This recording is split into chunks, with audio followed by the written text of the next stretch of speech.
Welcome back to Infidelity Tales Lab. We're incredibly grateful for your support. Before we begin today's tale, tell us, which city or country are you joining us from? We love connecting with our global audience. Now, let's dive into today's story. Chapter 1. The Quiet Architect. Anthony Russo didn't believe in luck. As a structural engineer who had clawed his way up from the south side of Boston, he trusted only in precision, careful planning, and hard work. His calloused hands and the permanent crease between his brows told the story of a man who had never been handed anything in life. At 42, Tony had built a modest life for himself, his wife Melanie, their 5-year-old son Peter, and his mother Rose, who had moved in with them after her stroke 2 years ago. Their 3-bedroom home in a middle-class neighborhood wasn't extravagant, but it was theirs, or at least the bank's for another 20 years. "You're pushing yourself too hard again," Rose observed one evening as Tony pored over blueprints at the dining table, his third cup of coffee gone cold beside him. "Big project coming up, Ma. Could mean promotion." He rubbed his temples, feeling the familiar tension headache building. "We need the money." Rose's weathered hand covered his. Melanie called. Said she'd be late again. Tony nodded, the muscle in his jaw tightening almost imperceptibly. Melanie's networking events had been happening more frequently lately. As the ambitious marketing director for Highline Properties, a real estate firm owned by her parents, the wealthy Prescotts, she was always chasing the next big client. The Prescotts had never approved of Tony. Walter and Diana Prescott had built their fortune developing luxury properties across New England, and their only daughter was supposed to marry within their social circle.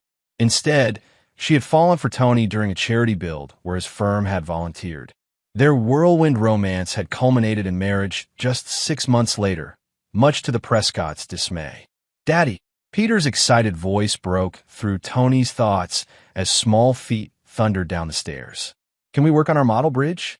Tony's expression softened, the tension lines around his eyes crinkling into something warmer. The architectural model kits were their special ritual, time carved out from his punishing work schedule to nurture his son's budding interest in building things. "Let me finish these calculations first, buddy. Then we've got a date with that suspension bridge." He ruffled Peter's sandy hair, so like his own. As Tony helped Peter with the intricate model later that evening, his phone buzzed with a text from Melanie, running later than expected. "Don't wait up." The twinge of suspicion that had been growing over the past months surfaced again, but Tony pushed it down. Their marriage had been strained lately, but they'd get through it. They always did. He was nothing if not patient when it came to building something meant to last. What Tony didn't know as he tucked Peter into bed that night was that the foundation he'd so carefully constructed was already compromised, hairline fractures spreading through its core. And unlike the buildings he designed, this collapse would come without warning. Chapter 2. The Gilded Cage. Melanie Russo-Ney Prescott had always lived in the spotlight. As the only child of Walter and Diana Prescott, she had been groomed since birth to be the perfect heiress, poised, ambitious, and accustomed to luxury. Private schools, summers in the Hamptons, debutante balls. Her life had been a carefully choreographed dance of privilege. "Darling, you're not seriously considering this, construction worker?" Diana had asked incredulously when Melanie first mentioned Tony. "He's a structural engineer, mother, with a master's degree." But her defense had fallen on deaf ears. The whirlwind romance with Anthony Russo had been her first real act of rebellion. Quiet, serious Tony with his capable hands and unwavering focus had seemed like an anchor in her world of superficial connections and family expectations. Their wedding had been modest by Prescott standards, but lavish by Tony's, a compromise that had satisfied neither family. The Prescotts, determined to protect their only daughter's inheritance, had insisted on a prenuptial agreement so thorough it had taken Tony 3 days to read through it with a family lawyer. He had signed without complaint, telling Melanie he wasn't after her family's money. His pride had seemed noble then. It irritated her now. 7 years into their marriage, Melanie found herself increasingly suffocated by the life she'd chosen. Tony's long hours, their modest home, the responsibility of caring for his aging mother. None of it aligned with the glamorous future she had imagined. Even her position at her parents' company felt like a consolation prize rather than the partnership she deserved. "You look distracted," said Bradford Klein, the firm's newest development director, during their third private strategy meeting that week. They sat close together at the bar of the Four Seasons, their marketing materials long forgotten. At 45, Bradford exuded the confidence of a man who had built his fortune through both charm and ruthlessness. His tailored suits and carefully cultivated physique spoke of a man who invested in appearances. He had joined Highline Properties 4 months ago, bringing with him connections to international investors that had impressed even Walter Prescott. "Just thinking about the Westbrook presentation," Melanie lied, sipping her martini. She didn't mention the argument she'd had with Tony that morning about her frequent late nights, or the way her heart raced when Bradford's hand brushed hers. "I've been meaning to ask you something." Bradford leaned closer, his cologne expensive and subtle. "Why are you still just the marketing director? With your talents and connections, you should be running this company alongside your father." The question pierced straight to the heart of Melanie's growing dissatisfaction. "My father believes in earning your place," she said carefully, "and I've been distracted with family obligations." Bradford's laugh was low and knowing. "Family obligations? Like that little house in the suburbs? The husband who works 60 hours a week but still can't afford to buy you the things you deserve." Melanie stiffened, defensive despite herself. "Tony provides for us." "Does he?" Bradford's eyes held hers. "Look at your watch, Melanie. It's a Timex in a world where you should be wearing Cartier. You were born for more than this middle-class purgatory."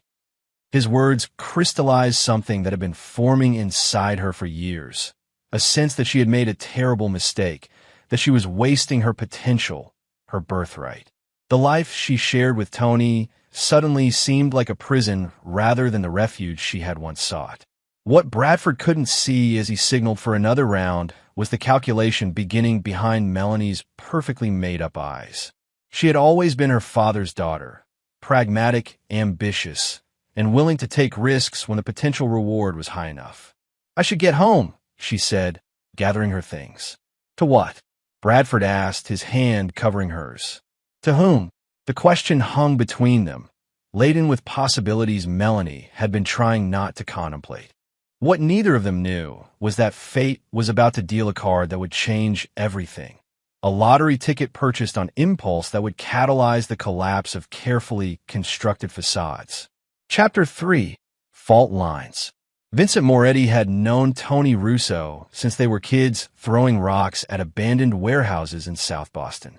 Now, as Tony's oldest friend and a detective with Boston PD, Vince was one of the few people who saw through Tony's stoic exterior. "You look like hell," Vince observed bluntly as they met for their monthly beer at O'Malley's, the dive bar halfway between the police station and Tony's office. Tony took a long pull from his beer. "Just tired. Got the Harbor Heights project on top of everything else." Vince's eyes narrowed. "Everything else being?" Tony hesitated. Admitting his marriage was in trouble felt like failure, and Anthony Russo didn't fail. "Melanie's been distant, working late a lot. Some new hotshot at her parents' company has her doing all these late meetings." "You trust her?" Vince asked, direct as always. "Should I not?" Tony countered, a dangerous edge in his voice. Vince held up his hands. "Hey, just asking. You know cops, suspicious by nature." The truth was, Tony didn't know what to think anymore. The passionate woman he'd married seemed increasingly like a stranger, irritated by his work hours, dismissive of his achievements, and constantly comparing their life to the luxury she'd grown up with. "Her parents still treating you like the help?" Vince asked, changing the subject slightly. Tony's laugh was humorless. "Walter offered me a job again last month. Said I could move into management at one of their construction subsidiaries. Translation: stop getting your hands dirty and we might finally accept you. You told him to shove it, I hope." In more polite terms, "I built my career without their help, and I'm not about to start taking handouts now." Tony's pride was both his strength and his weakness, something Melanie had once admired and now seemed to resent. What Tony didn't mention to Vince was the argument that had followed. Melanie accusing him of being stubborn and self-righteous, Tony questioning whether she had ever really respected his work at all. "How's the kid doing?" Vince asked, sensing Tony needed a change of subject. At this, Tony genuinely smiled. Peter's amazing. Smart as hell. Building things already. Can you believe it? Kid's gonna be an engineer like his old man. And your mom? Good days and bad. The physical therapy's helping, but Tony trailed off, the weight of responsibility evident. After Rosa's stroke, moving her into their home had been the only option. Tony refused to put her in a nursing facility, despite Melanie's increasingly vocal suggestions.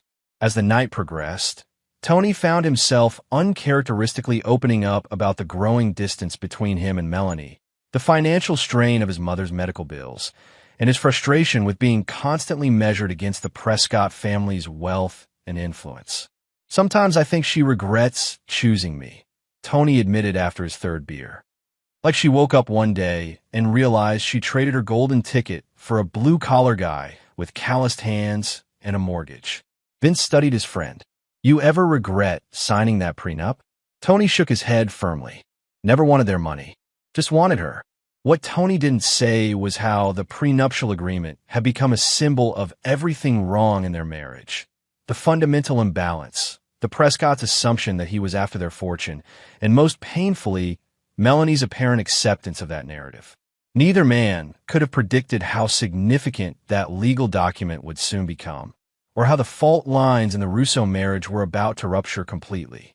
Across town, in the luxury downtown condo Bradford Klein called home, Melanie lay awake beside her lover, watching the city lights through floor-to-ceiling windows. Their affair had begun just 6 weeks ago, but already Bradford was painting pictures of the life they could have together, a life of luxury, influence, and freedom from the domestic obligations that had come to feel like chains. You deserve better than being stuck in that suburban prison with a husband who doesn't appreciate you, Bradford murmured, tracing patterns on her bare shoulder.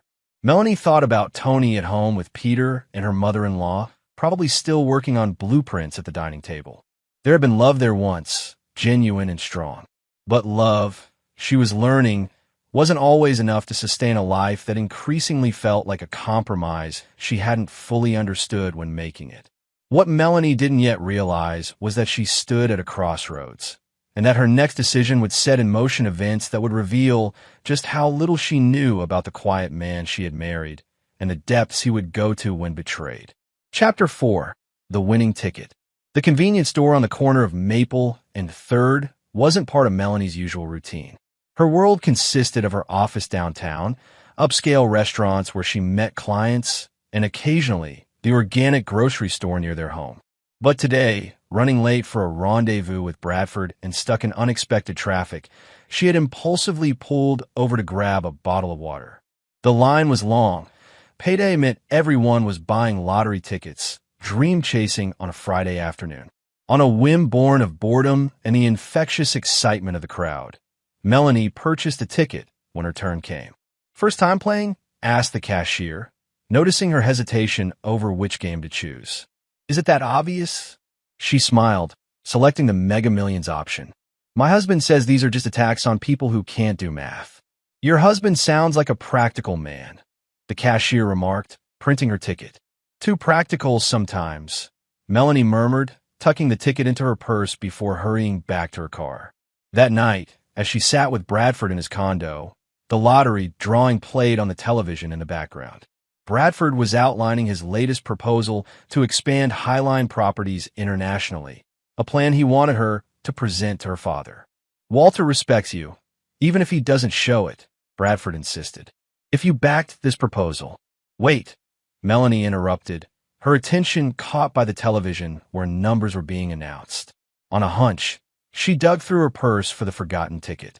The next 60 seconds transformed Melanie Russo's life. 6 numbers matched. 6. Bradford was the first to realize what had happened, grabbing his phone to check the jackpot amount. $10 million. He breathed, staring at Melanie with new intensity. You just won $10 million. The implications crashed through Melanie's mind in rapid succession. Freedom. Power. Options she hadn't dared consider before. With this kind of money, she wouldn't need her parents' approval. Wouldn't need to endure Tony's stubborn pride or their modest life. Bradford's mind was racing even faster. This changes everything, he said, voice dropping to an intimate whisper. You know that, right? This is your chance to start over. No more compromises. As Melanie stared at the winning ticket, 7 years of marriage began to realign in her mind. The money now represented a wall between her past and future.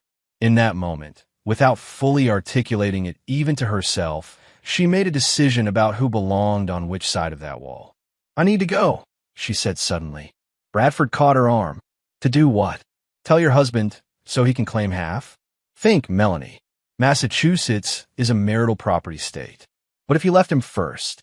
The calculation was clear in Bradford's eyes, and Melanie found herself nodding slowly. The practical part of her brain, the part most like her father, was already formulating a plan. I need to get some things from the house, she said. Important documents. And then we need to talk to a lawyer before I claim the ticket. What Melanie didn't say was that she also needed to see Tony one last time. Needed to look at the life she was about to discard and know absolutely that she was making the right choice.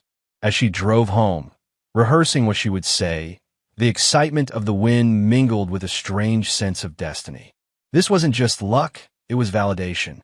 The universe confirming she was meant for more than the life she'd settled for. She pulled into her driveway, noticing Tony's car was gone, probably working late again. Perfect. She could gather what she needed and be gone before he returned. But as she entered the house, she found her mother-in-law watching television with Peter. You're home early, Rose observed, eyes sharp despite her frail body. Just picking up some work files, Melanie lied smoothly. Is Tony working late? Emergency at the Harbor Heights site. Structural issue they needed him to check. Rose's tone held a hint of pride that grated on Melanie. He called and asked me to tell you he'd be home late. Melanie nodded absently, already moving toward their home office.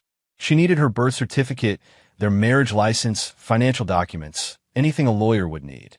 As she collected them, her wedding ring caught the light, suddenly feeling like a shackle rather than a symbol. Her phone buzzed with a text from Bradford. Lawyer friend says we need to move fast before news gets out. Coming over? The message crystallized her resolve.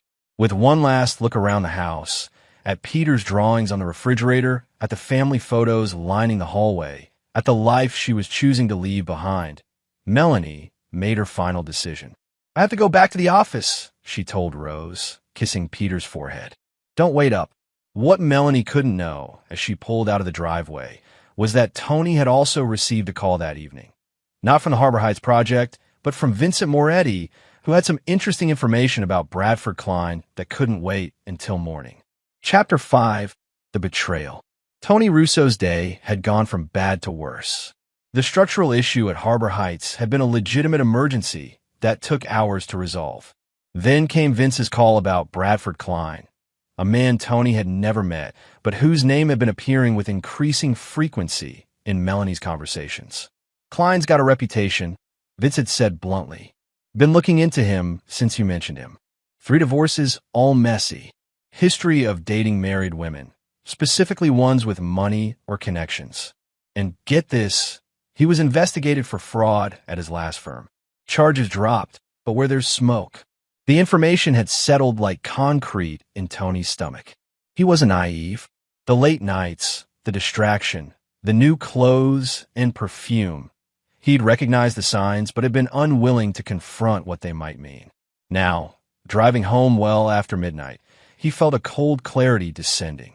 Tony pulled into his driveway at 1:17 a.m., surprised to see lights still on and an unfamiliar luxury SUV parked outside. As he approached the front door, he could hear voices, Melanie's and a man's, along with his mother's more frail tone. He entered quietly, moving down the hallway toward the living room. What he saw there stopped him cold in the doorway. Bradford Klein, it had to be him, matching the description Vince had given, sat in Tony's favorite armchair like he owned the place.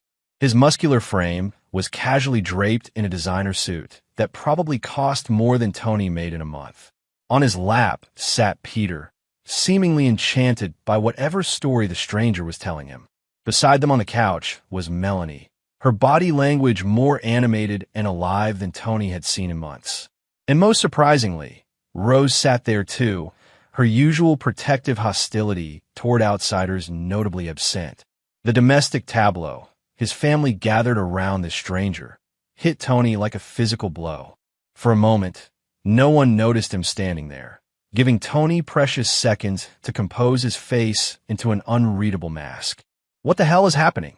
he finally asked, his voice cutting through their laughter. For heads turned toward him. Peter's face lit up momentarily before registering the tension that suddenly electrified the room. Rose looked caught, guilty. Bradford looked amused, if anything. But it was Melanie's expression that told Tony everything he needed to know, cold, dismissive, almost relieved that the moment had finally arrived. "Tony," she said, standing up with a new confidence that seemed to radiate from her. "We need to talk." "In private," Tony suggested, eyes never leaving Bradford, who had set Peter aside and risen to his full height, several inches taller than Tony. "No need," Melanie replied, her voice steady. "Bradford is family now. At least he will be." Tony felt the ground shifting beneath him. "Will be." Melanie's smile was triumphant. "I won the lottery today, Tony. $10 million. The statement hung in the air, incongruous and surreal. Of all the scenarios Tony had imagined driving home, this hadn't been among them. "Congratulations," he said finally, his voice controlled. "But that doesn't explain why this man is in our home at 1 a.m. with our son on his lap." "This is Bradford Klein," Melanie said, moving to stand beside her lover. "And this isn't going to be your home much longer." The bluntness of the statement hit harder than any physical blow. Tony looked from Melanie to Bradford to his mother and son, trying to process what was happening.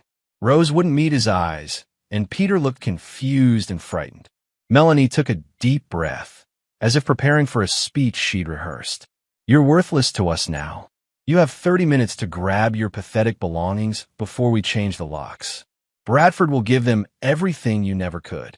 The cruelty of the words, delivered in front of their child, sparked something dangerous in Tony's eyes, a flash of fury quickly controlled. Bradford must have seen it because he stepped forward slightly, as if eager for a confrontation.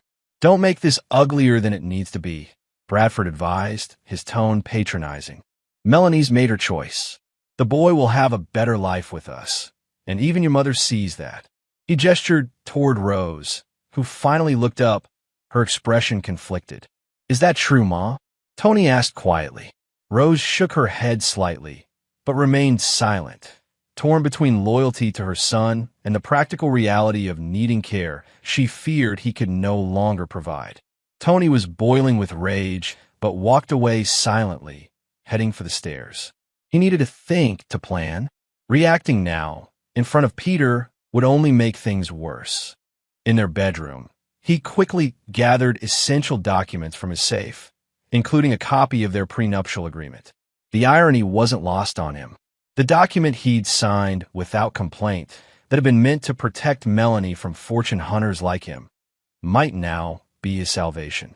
As he collected clothes and personal items, his mind worked with the precision and focus that made him exceptional at his job. Melanie had just made a critical error, one that revealed how little she truly knew him. She thought his silence meant weakness, that he was accepting defeat. She had completely forgotten about the ironclad prenup her wealthy parents had forced him to sign.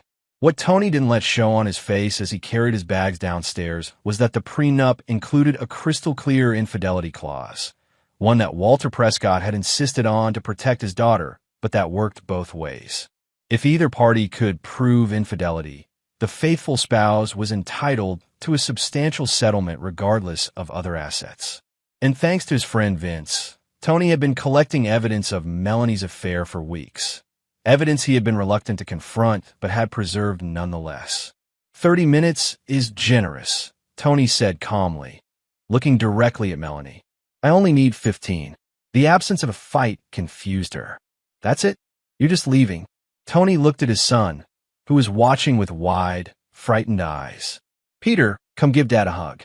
I'll see you soon, I promise." Bradford stepped between them. "The boy stays here." Tony's eyes focused on Bradford with such intensity that the larger man actually took a step back. "I'm saying goodbye to my son," Tony said, his voice deadly quiet. "Don't ever stand between us again." Something in his tone made Bradford reconsider. Peter ran to Tony, who knelt and hugged him tightly. "Remember what we talked about when building bridges?" Tony whispered. "Sometimes things have to come apart before they can be fixed properly. I'll be back, buddy. Be brave for me." Peter nodded, tears in his eyes, but trying to be strong.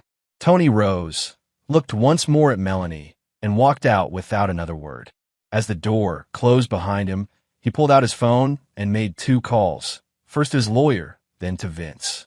What Melanie mistook for defeat as she watched him drive away was merely Tony doing what he did best, assessing structural damage, calculating load-bearing capacity, and determining precisely how much pressure could be applied before the entire structure came crashing down.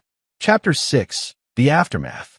The following 24 hours unfolded like a tactical operation, with Tony moving with unprecedented focus and clarity. He checked into a hotel downtown, met with his lawyer Stuart Greenberg at 7 a.m., and laid out everything: the prenup, the evidence of infidelity, and Melanie's lottery win. Stuart, a shrewd divorce attorney who had been a client on one of Tony's commercial projects, listened carefully before speaking. The timing works in your favor. If she won the lottery before formally separating from you, that's marital property in this state. Combined with the infidelity clause in the prenup, we're looking at a very strong position. Tony nodded, unsurprised. He had studied that prenup like a blueprint, understanding its every clause and condition. "I want full custody of Peter." "That's going to be the battle," Stuart warned. "But her moving another man into the house immediately and the way they ambushed you, that won't play well with family court. I'll file for an emergency hearing today." While Stuart prepared legal documents, Tony met with Vince to formalize the evidence they gathered. Photographs of Melanie entering Bradford's condo building, credit card statements showing hotel charges, text messages Vince had legally obtained through contacts at the phone company. The case was solid. "She's going to fight dirty," Vince warned as they reviewed everything. "People like that always do." Tony's expression didn't change. "Let her." By noon, Tony had arranged a leave of absence from work, secured a temporary apartment, and begun the process of freezing their joint accounts, all before Melanie had even filed her lottery claim. At 3 p.m., as Tony was meeting with a private investigator to dig deeper into Bradford Klein's background, Melanie's name flashed on his phone.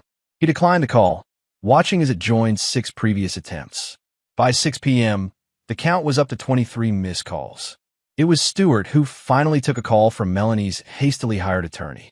"They're scrambling," he reported to Tony afterward. "They didn't expect you to move this fast or have this kind of legal firepower. They're already talking settlement." Tony shook his head. "No settlement. I want everything the law entitles me to, especially custody of my son." By nightfall, the missed calls from Melanie had reached 52, followed by increasingly desperate text messages. "We need to talk. You're making a mistake. Please call me back. You don't understand what's happening." Tony read each one dispassionately, forwarding them to Stuart for the record, but offering no response. The cold calculation of his silence was deliberate. Let her panic. Let her make mistakes. At midnight, as Tony reviewed architectural plans for a new project to keep his mind focused, Melanie's count of desperate missed calls reached 103. Only then did he take a call, not from Melanie, but from Rose.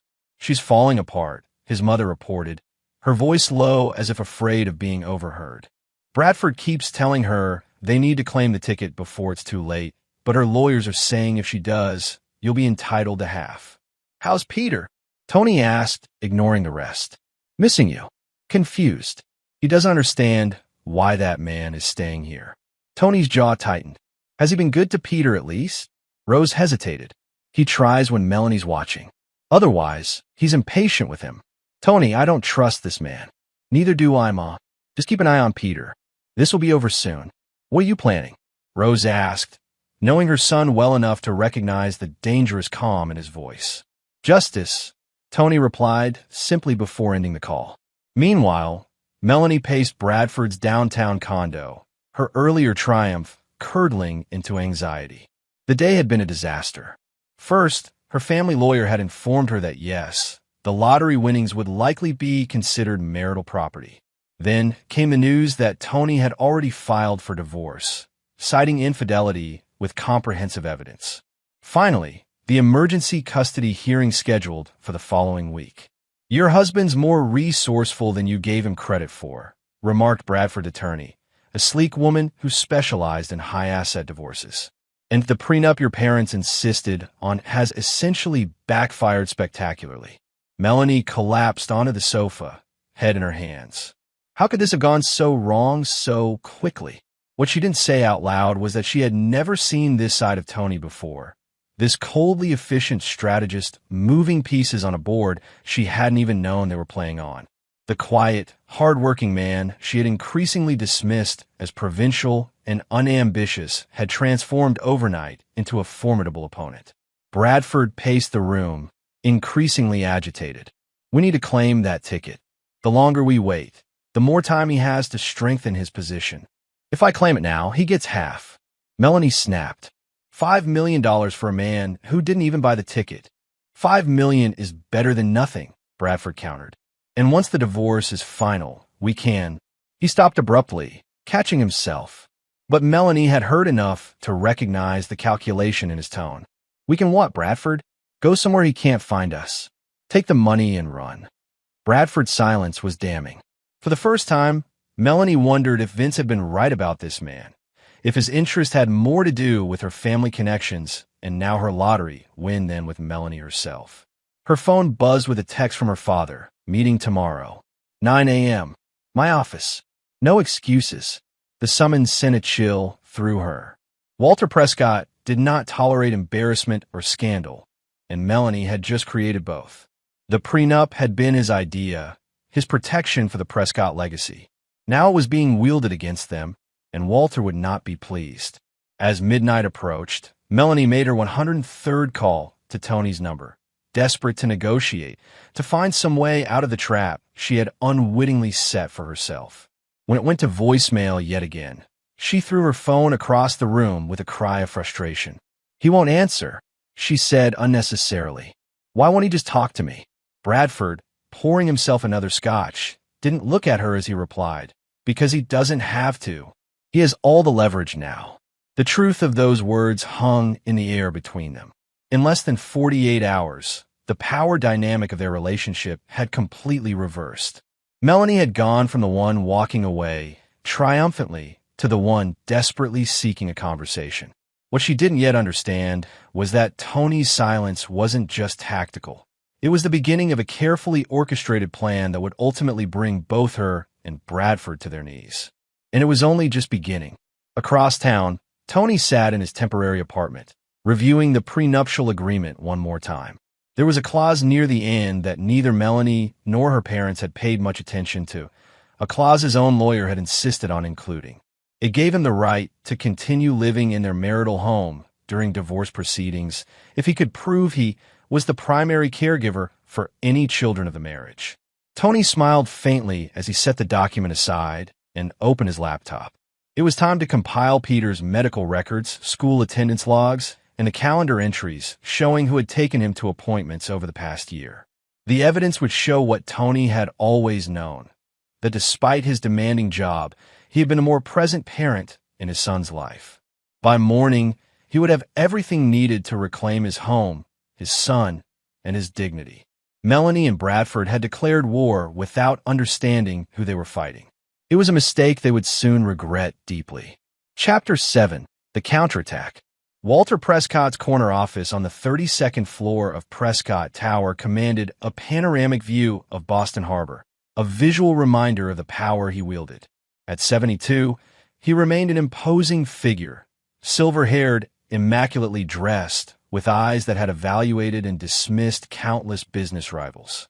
Today, those eyes were fixed on his daughter with cold disappointment.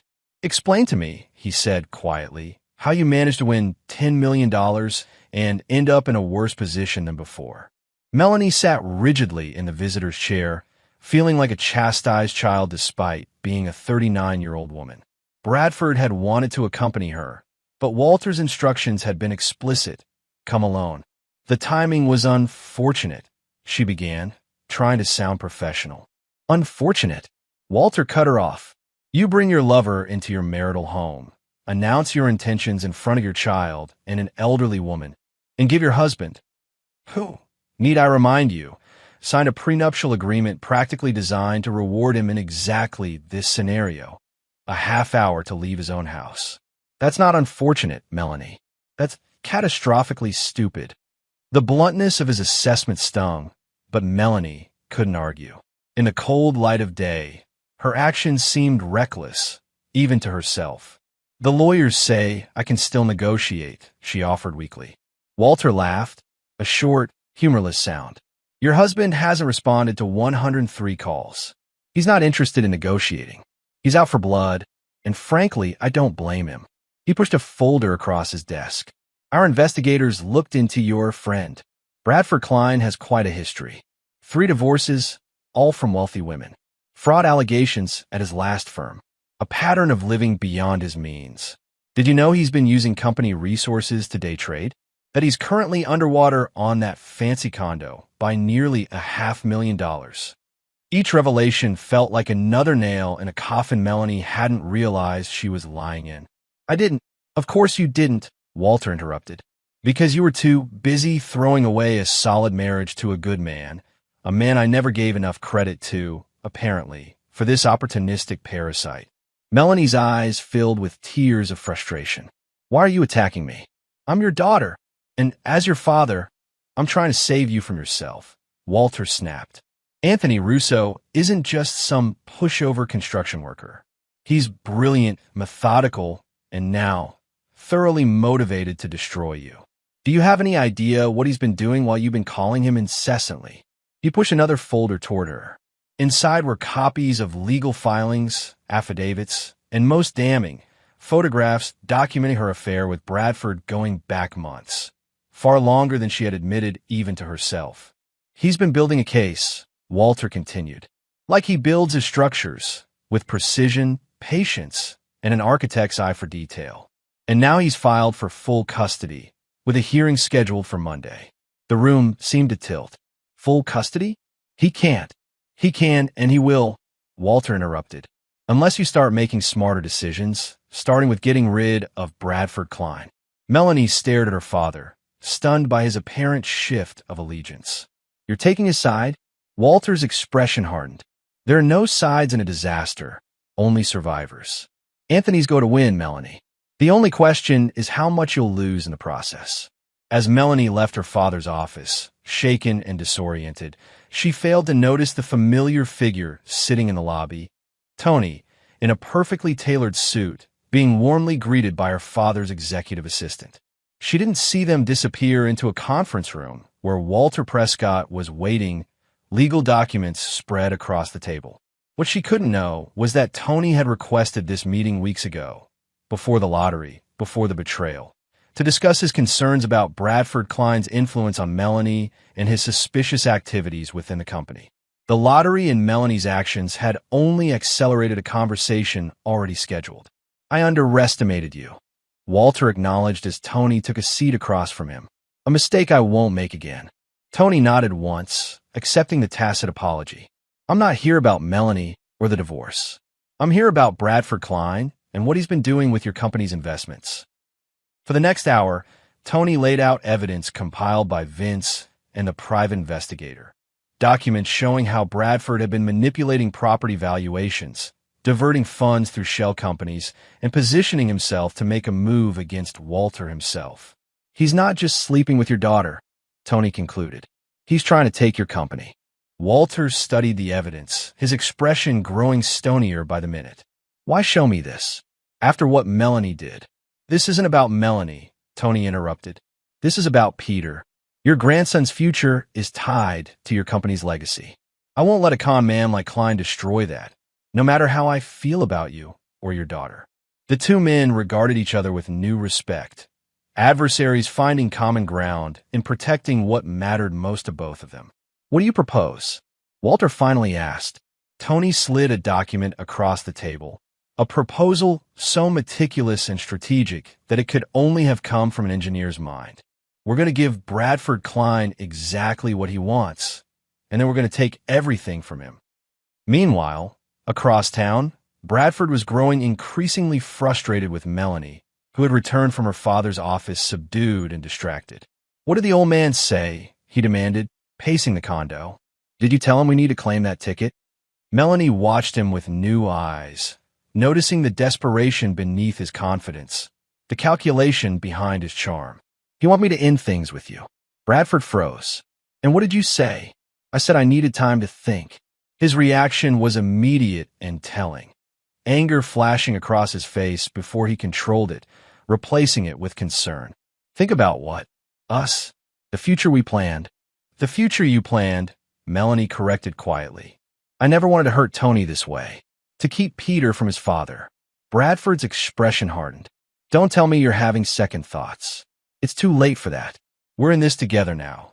The possessiveness in his tone, the implicit threat, sent a chill through Melanie. For the first time, she wondered if she had exchanged one cage for another, if Bradford's promises of freedom had been just another trap. What neither of them knew was that Tony's plan was already in motion, a carefully constructed sequence of events designed to exploit Bradford's greed, Melanie's guilt, and the legal machinery they had set in motion with their betrayal. The first domino would fall at exactly 9 a.m. the next day, when the temporary custody hearing would begin, a hearing where Tony would present not just evidence of Melanie's affair, but of Bradford's criminal history, his financial improprieties, and the danger his presence posed to Peter's well-being. It was the opening move in a game neither Melanie nor Bradford realized they were playing, a game where Tony had calculated every variable, anticipated every reaction, and engineered a solution that would not just win him his son, but deliver a justice more complete than either of them could imagine. Chapter 8. The Reckoning. The courtroom was smaller than Melanie had expected, making the proceedings feel intimate and suffocating. She sat beside her lawyer, acutely aware of Tony on the other side, calm, composed, and unervingly prepared. Bradford had been barred from attending after Tony's legal team successfully argued his presence would be disruptive. Judge Gloria Martinez, a no-nonsense veteran of family court, reviewed the documents before her with methodical care, occasionally glancing over her reading glasses at the estranged couple. "Before we begin," she said finally, "I want to be clear. My only concern is the well-being of the minor child. Your personal drama is irrelevant except as it affects him. Are we understood?" Both parties nodded. "Mr. Russo, as the petitioner for emergency custody, you may proceed." Tony's lawyer, Stuart Greenberg, approached the bench with a confidence that immediately set Melanie on edge. "Your Honor, we're prepared to demonstrate that Mrs. Russo not only engaged in infidelity, but created an unstable and potentially dangerous environment for their son by moving her paramour into the family home without warning." What followed was a devastating presentation. Medical records showing Tony had taken Peter to 87% of his doctor's appointments over the past year. School attendance logs revealing it was Tony who most often dropped off and picked up their son. Photographs of Bradford's aggressive confrontation when Tony attempted to hug Peter goodbye.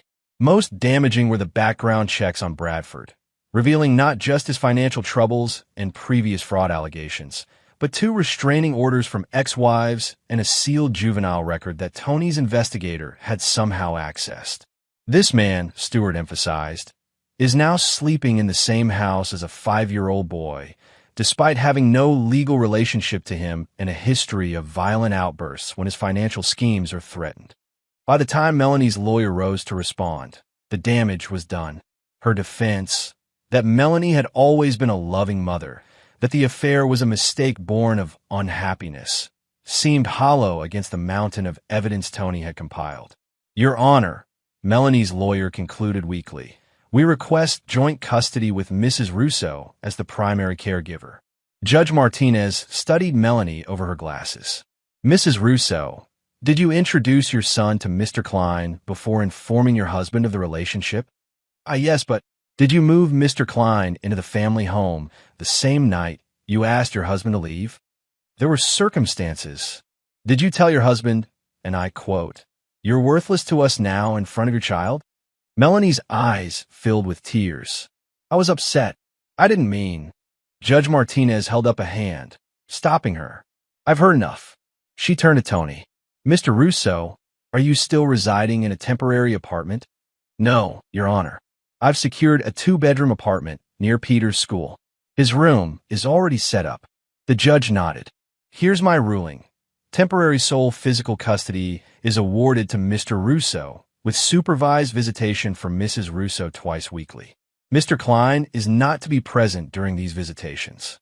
Additionally, Mrs. Russo is ordered to have Mr. Klein vacate the family home within 48 hours, after which Mr. Russo may return there with the child if he chooses. The gavel fell with finality, and Melanie felt her world collapse further. As they rose to leave, she finally caught Tony's eye, expecting to see triumph, but finding only a cold determination that frightened her more than anger would have. Outside the courtroom, as reporters gathered, news of the lottery win having leaked, Melanie approached Tony directly for the first time since that night. Tony, please, she began, her voice breaking. This has gone too far. We need to talk. His response was quiet enough that only she could hear. You had your chance to talk. 103 chances, in fact. Now you'll listen. Before she could respond, he turned and walked away, leaving her to face the reporter's questions alone. That evening, as Bradford raged through the house, throwing things and demanding Melanie fight back harder, she sat numb on the sofa. The man before her seemed nothing like the sophisticated businessman who had promised her a better life. His mask had slipped, revealing something ugly and desperate beneath. We need to claim that ticket, he insisted for the 100th time. Before he takes that too. It's too late, Melanie said dully. If I claim it now, it's marital property. He gets half. Half is better than nothing, Bradford shouted, his face contorted with frustration. At least we'd have something to fight with. Though he struck Melanie like a slap. There was no we anymore. Bradford's interest in her had clearly been contingent on what she could provide him.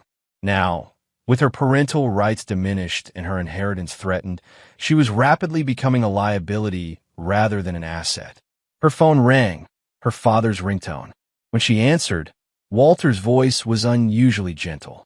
It's time to come home, Melanie. The unexpected compassion broke something inside her. Daddy, I've made such a mess.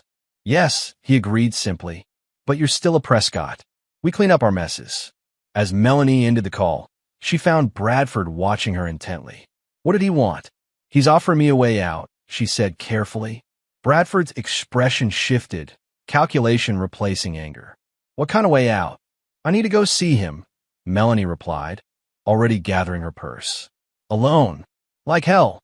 Bradford snapped, blocking her path. You're not making deals without me. For the first time, Melanie felt afraid of him, of the possessiveness in his eyes, the entitlement in his stance. Move, Bradford. Not until you tell me what you're planning. The standoff was interrupted by the doorbell. Bradford yanked the door open to find Vincent Moretti standing there, his police badge visible on his belt. Bradford Klein, Vince asked, though he clearly knew the answer. What do you want? Vince handed him an envelope. You've been served with a lawsuit from Prescott Holdings for fraud, embezzlement, and misuse of company resources. Additionally, this is a restraining order preventing you from approaching Walter Prescott, any Prescott property, or Melanie Russo outside of court proceedings. Bradford's face drained of color as he scanned the documents. This is bullshit. You can't. I'm just a messenger, Vince interrupted, his gaze finding Melanie behind Bradford. Though I should mention, Mrs. Russo, your father asked me to escort you to his office if you'd like. The offer was a lifeline Melanie hadn't expected. She stepped forward, ignoring Bradford's attempt to grab her arm. I would like that, detective. As they walked to Vince's car, leaving Bradford's sputtering threats behind them, Melanie felt a strange combination of defeat and relief. Did Tony arrange this? Vince's expression gave nothing away. Tony's focused on Peter right now. This is between you and your father. What Vince didn't tell her was that Tony had indeed orchestrated everything. The lawsuit, the restraining order, even this well-timed extraction. It was all part of the plan he had presented to Walter Prescott. A plan designed not just to win the divorce, but to systematically dismantle the threat Bradford posed to everyone involved. Meanwhile, at Walter's penthouse, Tony sat across from his former father-in-law, Rose and Peter safely ensconced in another room with Diana Prescott, who had taken an immediate grandmotherly interest in the boy she had rarely seen. "She's on her way," Walter confirmed, hanging up the phone. "Your detective friend is bringing her." Tony nodded, his expression unreadable. And Klein, served with both the lawsuit and the restraining order. He'll be in panic mode now, looking for a way out. Good. That's when people like him make mistakes. Tony stood, straightening his jacket. "I should go before she arrives. Peter needs this time with his grandparents without the complication of seeing me here." Walter studied the younger man with newfound respect. "You're not what I expected, Anthony. I thought you'd want revenge against Melanie at any cost." Tony's smile was faint but genuine. "This isn't about revenge, Walter. It's about justice, for Peter, for your company, even for Melanie in a way. Some structures can't be saved once the foundation is compromised, but sometimes you can salvage enough to build something better." As Tony left through a private elevator, neither man knew that Bradford Klein was already making his predicted mistake, breaking into Melanie's email account, finding the communication from the Lottery Commission, and formulating a desperate plan to claim the ticket himself. The final phase of Tony's strategy was about to begin, triggered by the very greed and panic he had calculated would be Bradford's downfall. Chapter 9. The Resolution. The headlines exploded across Boston the next morning. Lottery fraud. Man attempts to claim $10 million with stolen ticket. Prescott heiress's lover arrested in lottery scheme. Family court drama. Engineer wins custody as wife's affair implodes. Bradford Klein had made exactly the mistake Tony had anticipated. Desperate and cornered, he had attempted to claim Melanie's lottery ticket using a forged power of attorney document, a crime that had resulted in his immediate arrest when lottery officials, already alerted to potential fraud, contacted authorities. For Melanie, waking in her childhood bedroom in her parents' penthouse, the news was the final collapse of a life she had tried to build with Bradford. Watching the coverage on television, seeing his mugshot alongside stories detailing both the lottery fraud and the Prescott Company lawsuit, she finally understood the full extent of her misjudgment. "He never loved me," she said quietly as her mother brought her tea. Diana Prescott, elegant even in her distress, sat beside her daughter. "Men like that don't love, dear. They acquire." The simple truth of it brought fresh tears. "How did I not see it?" "Because you were looking for an escape," Diana replied with unusual insight, "from a life that felt smaller than what you'd imagined for yourself." Melanie looked up, surprised by her mother's perception. "I thought you never understood." "I understand more than you think. Why do you think I pushed so hard for you to maintain your career after marriage? It wasn't just about the Prescott name. It was about giving you space to be more than someone's wife and mother." She took Melanie's hand. "But happiness isn't found in escape, darling. It's built day by day in the life you choose to create." The wisdom of those words stayed with Melanie as she prepared to face what came next, a meeting with Tony, arranged by their lawyers for noon at the neutral ground of Stuart Greenberg's office. Tony arrived precisely on time, as he always did. The man who entered the conference room bore little resemblance to the shell-shocked husband who had walked away from their home 5 days earlier. He moved with quiet confidence, his tailored suit and composed demeanor projecting a strength Melanie had always known he possessed but had somehow forgotten to respect. "Thank you for coming," she began as they sat across from each other, only their lawyers present. Tony nodded, but said nothing, waiting for her to continue. "I know no apology can undo what I've done," Melanie continued, her voice steady despite her nervousness. "But I am sorry, Tony, not just for the betrayal, but for failing to see who you really are, who we could have been." Tony studied her for a long moment before speaking. "I didn't ask for this meeting to hear apologies, Melanie. I came to discuss terms." The formal language stung, but Melanie recognized it as necessary. "What terms?" Stuart slid a document across the table, a divorce agreement so comprehensive it accounted for every possible scenario, including the lottery winnings. In summary, Tony explained as Melanie scanned the pages, "I'm requesting full legal and physical custody of Peter, with generous visitation rights for you. The prenup's infidelity clause entitles me to a $2 million settlement from your family's assets. As for the lottery winnings, I'm entitled to half as marital property. Melanie waited for the other shoe to drop. And nothing, Tony replied. That's what the law provides, and that's what I'm requesting. Her lawyer leaned forward, surprised. You're not asking for punitive damages? For full claim to the lottery, given the circumstances. Tony shook his head. This isn't about punishment. It's about fairness. Melanie made mistakes, serious ones, but vindictiveness won't help Peter adjust to his new reality. The reasonableness of his position, when he could have legally destroyed her, left Melanie speechless. Why? She finally managed. Because despite everything, Tony said quietly, we built something together once. It didn't last, but Peter is the foundation we created, and he deserves parents who can at least be civil to each other. Tears filled Melanie's eyes. I don't deserve this kindness. It's not kindness, Tony corrected her. It's pragmatism. We'll be connected through Peter for the rest of our lives. We can make that connection a battlefield or a bridge. I'm choosing a bridge. As the meeting concluded, with both parties agreeing to the terms pending final review, Tony rose to leave. Melanie stopped him with a gentle touch on his arm. What about the house? She asked. The agreement doesn't mention it. Tony's smile held a hint of the warmth she remembered from their early days. I never wanted that house, Melanie. It was always your dream, not mine. I've found a place Peter and I can make our own. Something solid, built to last. The metaphor wasn't lost on her. As he turned to go, she asked one final question. How did you know? About Bradford, about the lottery claim, about all of it. Tony paused at the door. I build things for a living, Melanie. That means understanding how systems work, where the pressure points are, how materials respond to stress. People aren't so different from buildings in that way. With that, he was gone, leaving Melanie with the realization that she had never truly known the man she had married. His depths, his capacity for both strategic thinking and measured forgiveness. 3 months later, as Tony helped Peter adjust the model skyscraper they had built together in their new apartment, his phone buzzed with a news alert. Bradford Klein sentenced to 7 years for fraud, embezzlement.